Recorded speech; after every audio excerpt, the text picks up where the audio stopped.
Welcome to my channel, The World of Science Fiction Neon's Alien. Don't forget to like, subscribe, and hit the notification bell so you never miss a new upload from Neon's Alien Universe. Join the sci-fi revolution, where imagination meets the stars. The aliens were laughing. High above the metal pit, behind thick glass, a group of tall armored creatures watched with cold eyes and sharp teeth. These were the Zalari, the rulers of this dark planet. They looked like snakes with metal skin. Powerful, cruel, and proud. Inside the pit, a small human child sat quietly. His name was Leo. He was only 9 years old. The floor beneath him was made of cold steel, stained with old blood. Deep scratch marks ran along the walls. There were no windows, no doors, only shadows. Leo's hands were tied in front of him with glowing cuffs. His brown hair was messy. His face had bruises. But he didn't cry. He just waited. Above, one of the Zalari guards shouted, "Release the beast!" Another laughed. "Let's see how long the little mammal lasts." Leo's heart pounded. He had heard the stories. They kept a Gravok down here. A monster. The wall across the pit opened with a loud hiss. Dark smoke poured out. Then, it stepped forward, huge, four-legged, covered in thick black fur. Its eyes burned red. Sharp spikes ran along its back like jagged bones. Its breath came out in hot clouds, and its claws clicked on the steel. It was almost 3 times Leo's size. The Gravok. Leo froze. The monster stared at him. The room fell silent. The aliens leaned forward, eager to watch the blood. But nothing happened. The Gravok sniffed the air. It moved closer to Leo. Its growl was low, deep and rumbling like thunder far away. Leo didn't move. He remembered what his mother once told him before she died. When you're afraid, don't show it. Look forward, breathe slow, and stay strong. So he did. The Gravok came closer. 1 foot, then another. Its sharp teeth flashed. Its breath blew across Leo's face. Then it raised one huge claw and gently placed it beside him. The aliens above gasped. The Gravok sat down, like a dog protecting its pup. "What is it doing?" one alien shouted. "Why isn't it eating him? Kill it, kill them both." Alarms blared. Leo looked up at the beast. Its red eyes had changed. They were calmer now. Not angry, not hungry. It tilted its head. Leo spoke for the first time. "Hi," he whispered. The Gravok blinked slowly. Leo reached out with his tied hands and gently touched the creature's claw. Warm. Alive. It didn't pull away. Moments later, the guards dropped into the pit, 3 Zalari soldiers with shock spears. They moved fast, shouting orders. "Move away from the human." But the Gravok stood between them and Leo. It growled louder this time. The ground shook. One of the guards lunged forward with a spear. Crack! The Gravok slapped the soldier across the pit with one swipe. The alien slammed into the wall and didn't move. The other 2 backed away. "Retreat! Retreat!" the Gravok roared. The guards fled up the ladder. The pit was still again. Above, the alien leader, High Lord Varnox, watched with cold rage. "This child has broken the beast." His advisor hissed, "Should we send drones?" "No, not yet." Varnox stared at the screen, eyes narrowed. "Keep watching. If the beast listens to the human, then we must learn why." He turned away. "No one must know what happened here." Back in the pit, Leo sat beside the Gravok. The cuffs on his hands were glowing less now, maybe broken from the earlier blast. The Gravok lay down beside him, curling its large body like a shield. Leo leaned against its warm fur. He didn't feel scared anymore. He looked up at the ceiling. Somewhere, out there far above the pit, were stars. Somewhere Earth still existed. Somewhere other humans were alive. But here, in this place of monsters, he had found a friend.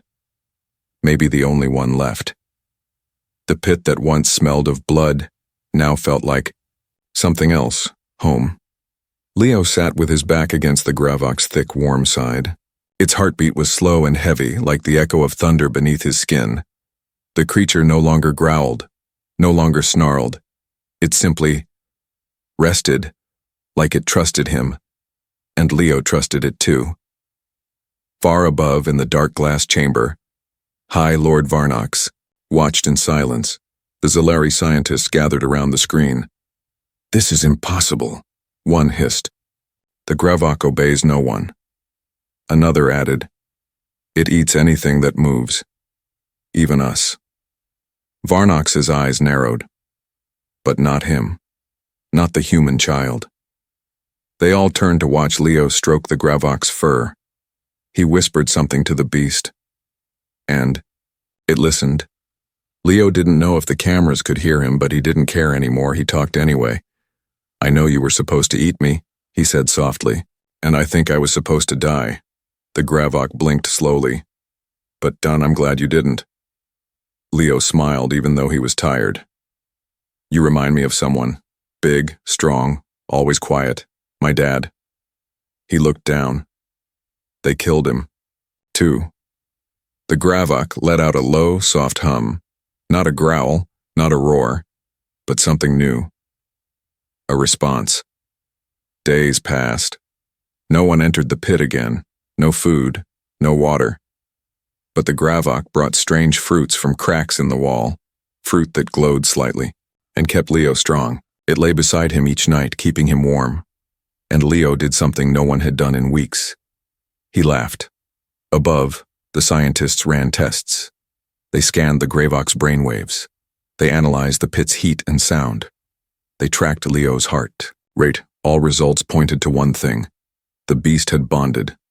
The lead scientist reported to Varnox, "We believe the Gravok is responding to something inside the human." "What kind of something?" Varnox snapped. "Emotion, comfort, trust. The child is showing affection, and the beast is learning." Varnox's face twisted with disgust. "We created it to kill, not to feel." The scientist hesitated. It was created from wild Gravok DNA, but also from neural samples of Zalari warriors. Perhaps the human child activated something older, deeper. Varnox stood. "Then if we cannot control it, we destroy it." In the pit, Leo woke to alarms. Red lights flashed above. The Gravok stood instantly, growling low. Its spikes glowed faintly. From a high speaker, Varnox's voice boomed. "Experiment terminated. Fire the incinerators." Leo's eyes widened. "No!" He hugged the Gravok's leg.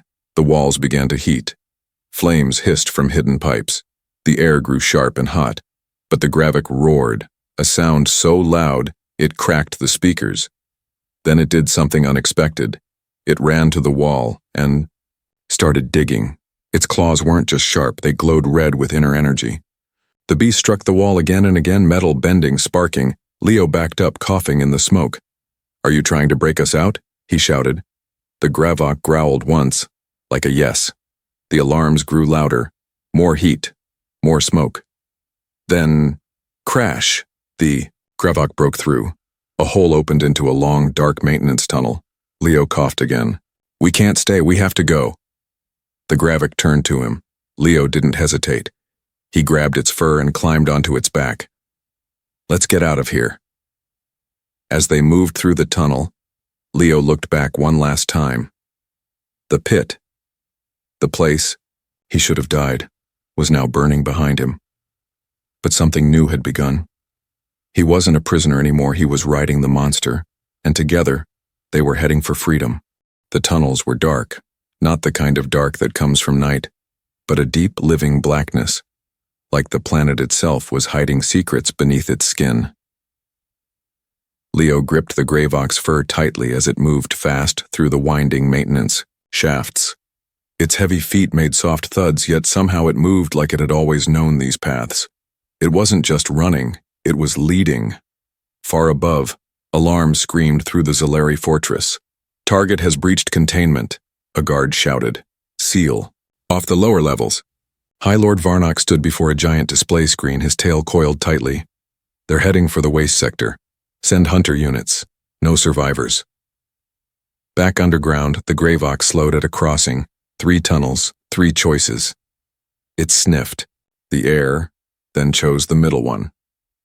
Leo could feel the heat growing around them. Pipes steamed. Dust rained down from the walls. The facility was shaking, not from battle, but from rage. The Zalari weren't just chasing them. They were trying to bury them alive. Suddenly, red lights filled the tunnel. "Run!" Leo shouted. Behind them, a swarm of spider-like drones came, skittering down the metal walls, eyes glowing blue, legs clicking fast. Energy bolts shot through the air. The Gravok roared and ducked low, shielding Leo with its body as sparks flew around them. It charged forward, smashing 2 drones underfoot. The others jumped to the ceiling and fired from above. Leo grabbed a fallen pipe and swung it wildly. He missed. The Gravok didn't. Its tail whipped through the tunnel, knocking 5 drones into a wall. 1 exploded, but more kept coming. They reached a door, heavy, rusted, but marked with old human text. "Shuttle access." Leo's eyes lit up. "We're close." The Gravok slammed into the door once, twice. On the 3rd hit, it opened. They stumbled into a hangar, abandoned, half-flooded, walls cracked from years of neglect. But in the far corner sat something beautiful, a broken human escape pod. Leo ran to it. "It still has power." The Gravok stood beside him, watching the entrance as the spider drones poured in. Leo slammed buttons. Lights flickered. The screen glowed. Manual override engaged. But it wasn't enough. The Gravok looked at Leo and stepped toward the door. "What are you doing?" Leo shouted. The beast didn't speak, but its meaning was clear. It would hold the line. Leo reached for it. "No, we leave together." The Gravok growled gently, like a goodbye. Leo's hands trembled. "You saved me once. Don't make me leave you behind." The Gravok growled again, louder. One final roar that shook the chamber. Then, it turned to fight. Leo jumped into the pod. He didn't want to. He didn't choose to. But the pod system forced the launch. Escape initiated. Destination unknown.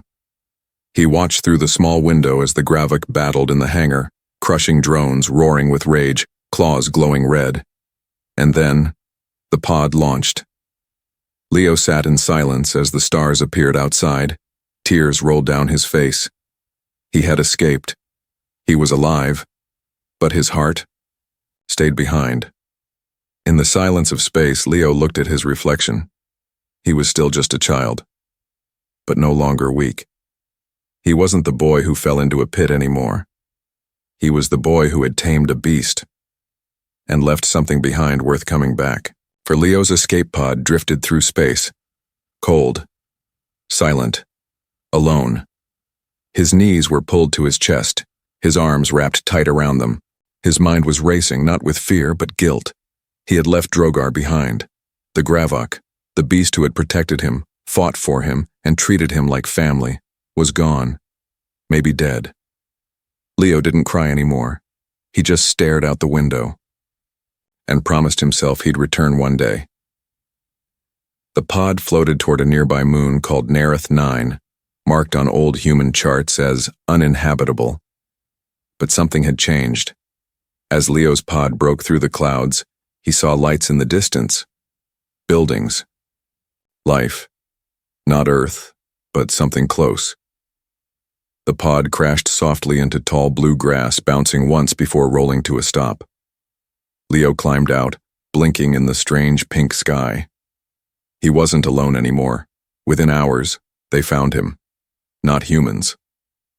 Not Zalari, aliens, rebels, exiles. They were tall and thin, with crystal-like skin and soft, glowing eyes. They called themselves the Solari, a race once enslaved by the Zalari, now in hiding. Leo passed out in their arms. When he woke up, he was in a warm room with soft lights, clean air, and strange music playing through the walls. A Silari woman named Kivra sat beside him. "You're the boy," she said softly.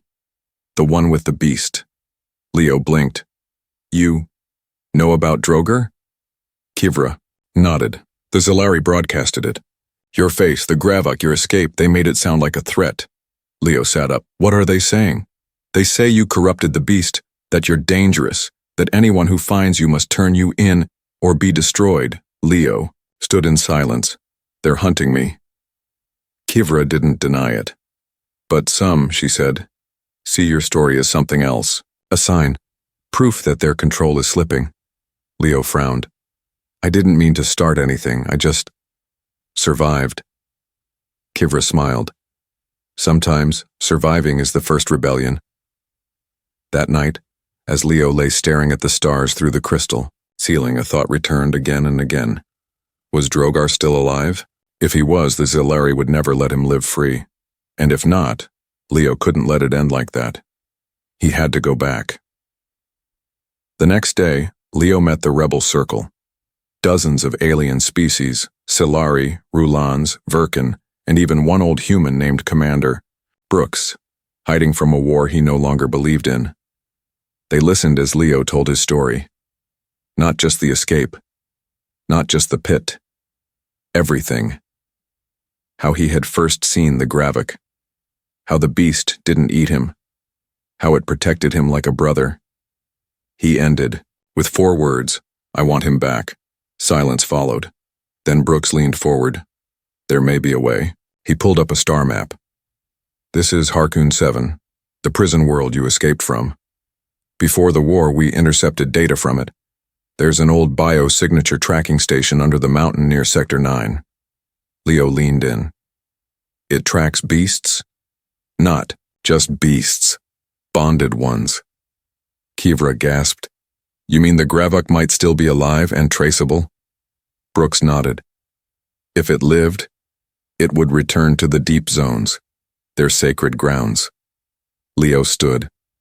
I'm going. That night, while the rebels discussed plans, Leo stepped outside the base and looked up at the sky. His hand brushed the claw-shaped scar on his wrist, a mark left when Drogar shielded him from a drone blast. It wasn't just a scar. It was a promise. But on the far side of the galaxy, inside a massive black ship floating near a red sun, High Lord Varnock stared at a glowing screen. Leo's face, the footage of his escape, his words to the Rebel Council, and the final transmission. I'm going back for him. Varnox's tail flicked with rage. Let the hunt begin.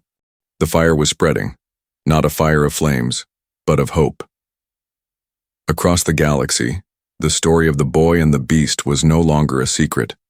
It was whispered in rebel camps, encoded in data streams, passed from planet to planet like light in the dark. The Gravok bowed to a human child. The beast chose kindness over blood. The Empire is not unbeatable. In a hidden desert outpost on the moon, Kalzerath, 1,000 voices listened to one, the voice of Leo. He stood on a broken crate, his feet barely steady, his clothes still too big for his small body. But his words were sharp, real. I'm not a warrior, he said. I'm not strong like Drogar. I'm not fast, I'm just a kid. The crowd was silent. But I know this. When they threw me into that pit, they thought it was the end. It wasn't. It was the beginning. He raised a small clenched fist. I'm going back, not for revenge, not for glory. I'm going back for my friend. Who's coming with me? At first, no one spoke. Then a Silari woman stepped forward and said, I am. Then a Rulan engineer. Then 2 humans. Then a giant 4-eyed beast from the ice world of Mirror. In minutes, the crate Leo stood on was surrounded. The resistance had waited for a symbol, and they had found it. In a child. Back on Harkoon 7, the Zilari fortress had changed. The pit was sealed. The labs were gone. The guards were doubled. But deep below, in the darkness of the root caverns, something still moved. Drogar, scarred, weakened, but alive. The Gravok had not died. He had escaped into the wild ground, into the sacred tunnels of his kind. There he waited, watched, healed, and listened. Because somewhere in the silence of stone, he heard a voice calling. A voice he trusted. The resistance built. Fast old rebel ships were pulled from scrapyards. Weapons were repaired, plans were drawn. Signals were sent to outer colonies. Leo worked harder than anyone. He trained during the day, studied maps at night, practiced ancient signals with Kivra and battle tactics with Commander Brooks. He still wore a child's face, but inside something was changing. He was no longer the prey, he was becoming the spark. One night, alone by the old desert fire pit, Kivra sat beside him. "You know you might die, right?" she asked softly. Leo nodded. "I knew that back in the pit." She smiled a little. "You don't have to do this." He looked at her, eyes clear. "Yes, I do. He never left me behind. I won't leave him." She said nothing for a moment. Then she placed something in his hand. It was a necklace, woven from glowing vines, with a small crystal at the center. "A warrior's bond gift," she said. "Give it to him, if he's still alive." Leo closed, his fingers around it. "He is." 2 days later, the fleet launched. Not big, not strong, but brave. 6 ships, 1 goal: rescue the beast. But the Zilari were waiting. High Lord Varnox had filled the skies around Harkoon with traps, destroyers, and hunter drones. He thought he was ready, but he still didn't understand the true danger. It wasn't the ships, it wasn't the rebels, it was the bond between a human child and a creature the galaxy had feared for centuries, and now that bond was bringing a war. The rebel fleet came out of hyperspace above Harkoon 7 like sparks tossed into a storm. The moment they appeared, the trap closed. Zilari warships, black, spiked and silent, slid out from behind the moon like predators, their weapons charged with red light. Their engines burned cold. Commander Brooks shouted from the lead cruiser, "Shields up, stay tight. Leo, hold your signal until we're through." Leo stood on the bridge of the smallest ship, a patched-up freighter. He wore a simple suit. No armor. No command badge. Just the necklace Kivra had given him and a message recorded in his voice. He didn't speak, but he knew. Drogar was listening. On the planet's surface, deep in the sacred tunnels, the earth trembled. Drogar stirred. His eyes opened, gold, glowing. He had felt the ships arrive. He had felt Leo return. He lifted his head and roared, and the sound shook the deep stones. Across the planet, others like him, Gravok beasts, woke up from old sleep, silent for years, trapped in fear. But now, they moved. They were called. In orbit, chaos broke out. The rebel ships were faster, dodging between blasts, striking with short, sharp fire. But the Zilari were many. Too many. Then Leo gave the signal. Now, he stepped to the center console and activated a low-frequency pulse, encoded with the same rhythm his heartbeat had when he first bonded with Drogar in the pit. The pulse wasn't strong, but it didn't need to be. It was familiar. Down below, Drogar felt it. He answered, not with words, with power. Gravox burst from the jungle, from the earth, from the mountains. 1, 2, 10, then more. Beasts once locked away. Beasts once broken by chains. They came roaring toward the fortress walls of the Zilari stronghold. The guard screamed. High Lord Varnox watched in disbelief as sensors filled with Gravok signals. "This is not possible," he hissed. "They cannot unite." But they had, because they didn't follow the Zilari anymore. They followed the boy. Leo landed on the surface with a small team. Rebel fighters spread out to protect him. The jungle around him moved, not against him, but with him. He walked forward as beasts gathered behind him. Dozens of Gravok stood like an army, breathing heavy, waiting for one thing: his voice. Leo stepped onto a broken stone platform in front of the Zilari fortress. The sky thundered above. He raised his hand and spoke, not loud but clear. "I'm not here to rule you. I'm not here to lead. I'm just here to remind you, and we don't need fear anymore." He looked into Drogar's eyes. "You were never a monster. They only treated you like one." Drogar stepped forward and bowed. Then every Gravok behind him did the same. Inside the fortress, Varnox screamed, "Fire! Kill them all! Burn the jungle if you have to. But it was too late. The beasts charged. The rebels followed. The ground shook, not from weapons, but from truth waking up. The battle was fast. The fortress fell. Varnox tried to escape in his personal ship, but Drogar was waiting. He crashed through the wall and grabbed the ship in his claws, roaring so loud that even orbiting ships heard it. Then, he crushed the engine and dropped the ship into the ocean below.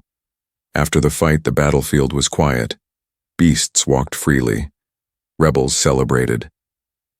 Leo stood beside Drogar on the tallest hill, the red sun setting behind them. Commander Brooks walked up beside him. You did it. Leo looked at the Gravux. No, he said, we did it. Later that night, in the quiet of the forest, Leo tied the vine necklace around Drogar's thick horn. The beast leaned down. Leo smiled. You're free now. Drogar growled softly, then nudged Leo's shoulder gently. It wasn't just a thank you. It was a promise. The jungle was silent again. Not the silence of fear, but the silence of peace. Leo stood high on the platform where once the Zalari had watched prisoners die. Now, the same platform overlooked a wide clearing filled with Gravox, rebels, and free, aliens, beasts that once knew only chains, people that once knew only fear. All of them gathered for one reason. Him. He was no longer just the boy from Earth.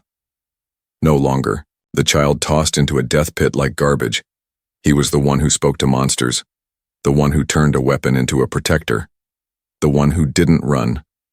Commander Brooks stepped up behind him, holding a small, shining badge. It's a peace symbol, he said. They want you to wear it. You've united more races than any council ever did. Leo stared at the badge for a long time, then slowly closed Brooks's hand over it. I don't need it. The old soldier nodded. What do you want then?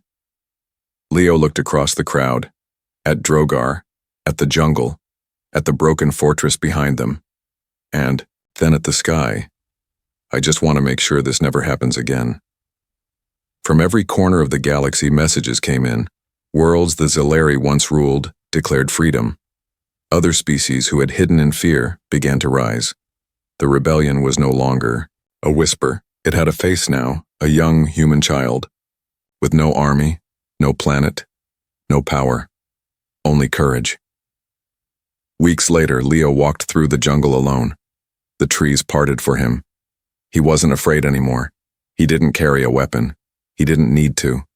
Drogar followed a few steps behind, slow and calm, his breathing soft like waves on sand. They stopped by a small pool of water. Leo knelt and touched the surface. I don't want to be a hero, he whispered. I just want to live in a world where people like you are free.